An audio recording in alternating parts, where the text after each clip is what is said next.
શ્રી કૃષ્ણ કહે છે કે પાકેલા ફળોના 3 પ્રકાર હોય છે. પ્રથમ છે ઓળખ, બીજું છે નરમ અને મીઠા હોય છે અને ત્રીજું તેનો રંગ બદલે છે. આ જ રીતે સારા અને પરિપક્વ માણસો પણ હોય છે. તેની પણ 3 ઓળખ છે. પ્રથમ તેમાં મગજ હોય છે અને બીજું તેની વાણીમાં મધુરતા હોય છે અને ત્રીજું તેના ચહેરા પર આત્મવિશ્વાસ હોય છે. રંગના અભિમાનમાં ન જીવો. તમારા લક્ષ્ય સુધી પહોંચવામાં નસીબને સમય નથી લાગતો.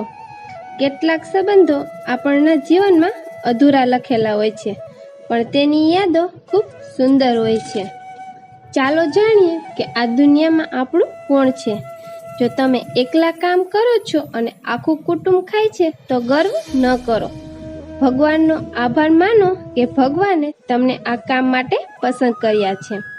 મનુષ્યનું વ્યક્તિત્વ ત્યારે જ ઉભરી આવે છે જ્યારે તે પોતાના લોકોથી ઠોકર ખાય છે.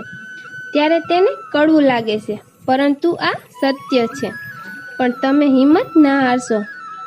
હજી તો ઘણી લાંબી મંજિલ કાપવાની છે. જો તમારે માન જોતું હોય તો સમયસર કામ કરો, નહીતર સૂકા વૃક્ષને પાણી આપવાથી તે લીલું નહીં થાય. કોઈની પાસેથી કાંઈ પણ અપેક્ષા ન રાખવી. વ્યક્તિને વધારે ગુસ્સો ન થવું જોઈએ. જ્યારે બીજી વ્યક્તિને આપણી જરૂર ન હોય તો તેની પાસે બળજબરીથી સંબંધ રાખવાનો કોઈ અર્થ નથી. દરેક વ્યક્તિના જીવનમાં સમસ્યા તો હોય જ છે. જ્યારે આપણે મુશ્કેલીમાં હોય ત્યારે ઢોલ વગાડનાર આપણા જ હોય છે. ઘોડો એ જ પ્રથમ આવે છે કે જેનો અશ્વાસ સારો હોય. દુનિયામાં એક માતા પિતા છે જે ઈચ્છે છે કે મારો દીકરો મારાથી આગળ વધે.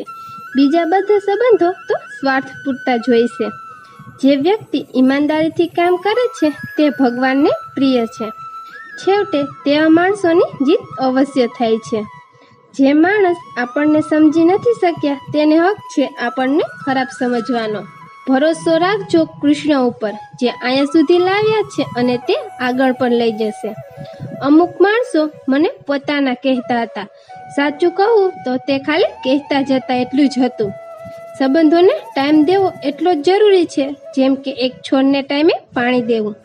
લોકો કહે છે કે દુનિયા મતલબી છે, પણ ક્યારે એમ કહ્યું છે હું પણ મતલબી છું? પોતાના વખાણ ખુદ કરી લ્યો, કેમ કે બુરાઈ કરવા માટે તો સગા સંબંધી જ છે.